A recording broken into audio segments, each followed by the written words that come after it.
VK గారు ఒక్క నిమిషం వెంకటేష్ గారు ఒక్క నిమిషం వికే గారు మీరు ఒక పాయింట్ మాట్లాడారు కరెక్ట్. ఇప్పుడు రేపు ఢిల్లీ ఎలక్షన్స్ లో ఒక్క నిమిషం ఢిల్లీ సార్ నేను 50 నిమిషాలు విన్నా వెంకటేష్ గారు, నేను 50 నిమిషాలు మాట మాట్లాడకుండా విన్నా. ఇప్పుడు రేపు ఢిల్లీ ఎలక్షన్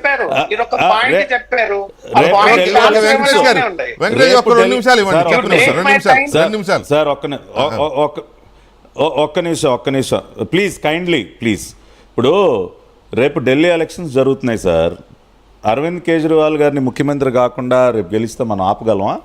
ఇప్పుడు అరవింద్ కేజ్రీవాల్ గారు కూడా బెయిల్ మీద బయట ఉన్నాడు ఆయన ఢిల్లీ లిక్కర్ స్కామ్లో. Can we stop him? నేను ఎక్స్పెక్ట్ చేయట్లే జగన్మోహన్ రెడ్డికి ఇంత మద్దతు దొరుకుతుందని నా డిబేట్ లో కూడా. నేను మద్దతు ఇవ్వట్లా. అలాగే ఉంది, అలాగే ఉంది, అలాగే ఉంది. దేశంలో జడ్జిల కొరత ఉంది కాబట్టి జగన్మోహన్ రెడ్డి కొన్నాళ్ళు బట్టి అవకాశం ఉందని మీరు అంటున్నారు. నేను అంటున్నాను అయ్యా బాబు, సుప్రీంకోర్టులో ఒక సీనియర్ కౌన్సిల్ సిబిఐ బట్టలు ఇప్పేశాడు, ఇది నిందితుడిలో కుమ్మక్కయిందని అని సిబిఐ అన్నాడు. నా బాధ, నా పాయింట్ అది. వ్యవస్థలో ఉన్నటువంటి లోపాలని చెప్తా ఉన్నాను సార్. పట్టాభి గారు, ఇక్కడ జడ్జిల కొరత కాదండి ఇష్యూ, మన లీగల్ సిస్టమ్ లో కూడా కొన్ని పట్టాభి గారు మీరు దయచేసి అర్థం చేసుకోండి. మీరు దయచేసి మీ అలవాటు ప్రకారం, రాజకీయ నాయకుడిగా అధికార ప్రతినిధిగా ఉన్న అలవాటు ప్రకారం ఇష్యూని చాలా తెలివిగా డైవర్ట్ చేసే పనిలో మీరున్నారు. నేను అంటున్నది జడ్జిల కొరతలు లేకపోతే న్యాయ వ్యవస్థలు కాదండి. సిబిఐని సుప్రీంకోర్టులో బెంచ్ ముందు ఒక సీనియర్ కౌన్సిల్ బట్టలు ఇప్పేశారండి. సిబిఐ అనేది ఈ దేశంలో అత్యున్నత దర్యాప్తు సంస్థ, దాన్నే బట్టలు ఇప్పేస్తే అంతకంటే తలవింపులు ఇంకోటి ఉంటుందా అనేది నా చర్చ. సో వెంకటేష్ గారు ఇప్పుడు మాట్లాడండి ప్లీజ్. ఇప్పుడు మనం 24 గంటలు పెద్ద కేసులు ఎగ్జాంపుల్ తీసుకున్నాం sir, where politicians are involved, అది ఎగ్జాంపుల్ తీసుకుంటున్నాం. పెద్ద కేసులు తొందరగా అవుతున్నాయి కదా, అవుతున్నాయి కదా. ఇప్పుడు అయినా సరే అవి ఎందుకు ఎగ్జాంపుల్ తీసుకోము? అప్పుడు జడ్జీల కొరత లేదా? అవన్నీ బాగానే జరుగుతున్నాయి కదా.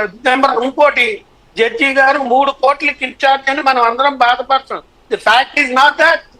ఎవరు ముగ్గురు ఉన్నారు, ఏదో ఒక 10 రోజులు, ఒక 4 రోజులు, లేకపోతే ఉంటే ఉంటారు అండ్ ఇన్ఛార్జ్ ఉంటే ఉంటా. It's not. ఇప్పుడు 15 ఏళ్ళ నుంచి జరుగుతున్న ఇది ఒకే జడ్జి 12 ఏళ్ళు 3 కోట్లు ఏం మేనేజ్ చేయట్లేదు. నాకు తెలిసి 4 రోజులు మించికి లేదు. Because we will attend before the court. నేను నాపల్ని ట్రయల్ చేస్తుంటాను కాబట్టి నేను చెప్తాను, అంత ఇదేం లేదు. ఒకరి కాదు ఇంకోటి ఇన్ఛార్జ్ అయినా. ఇంకోటి ఏంటంటే సపోజ్ ఇది ఇన్ఛార్జ్ అనుకోండి, ఇది సుప్రీంకోర్టు డైరెక్షన్స్ ఉన్నాయి, హైకోర్టు డైరెక్షన్స్ ఉన్నాయి. You have to give utmost importance to this case. Simple. CBI cannot say judge గారు చాలా కష్టపడుతున్నారు, నీకెందుకు నువ్వు పని చేస్తే పని కాదు కదా అది. నేను అంటుంది అదే, మీకేం పని? జడ్జిలు నంబర్ లేదు, జడ్జిలు తక్కువ మంది ఉన్నారు, మీకేం పని? You are taking shelter in the, I mean judge గారు పెట్టి షెల్టర్ తీసుకున్నారు, అంతే. Which is not right. జడ్జిలు తక్కువ ఉంటే న్యాయ వ్యవస్థ చూసుకుంటుంది, సుప్రీంకోర్టు చీఫ్ జస్టిస్ గారు చూసుకుంటారు, కేంద్ర న్యాయశాఖ చూసుకుంటుంది. అది వాళ్ళ పని, నీ పని కాదు. నువ్వు ఎంతసేపు నిందితులు పట్టుకునే పనిలో ఉండు. నువ్వు కర్నూలు పోయి వివేకానంద రెడ్డి హత్య కేసులో ఒక నిందితుడు, కీలక నిందితుడు హాస్పిటల్లో ఉంటే టచ్ చేయలేకపోయావు.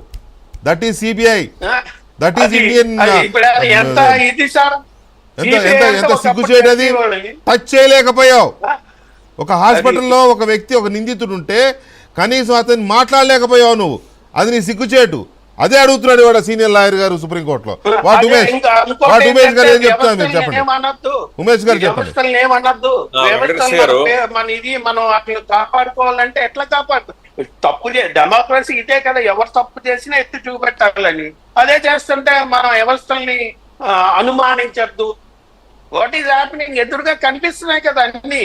నేనేం అనుమానించట్లేదు, ఎక్కడో నా బుర్రలో తీసుకొచ్చి ప్రజల డబ్బులతో బతుకుతున్నాయండి వ్యవస్థలు, ప్రజల డబ్బులతో ప్రజల చెమటతో బతుకుతున్నాయి వ్యవస్థలు. ఎందుకు ప్రశ్నిస్తారు చెప్పండి ఉమేష్ గారు. వెంకటకృష్ణ గారు, మనం ట్రయల్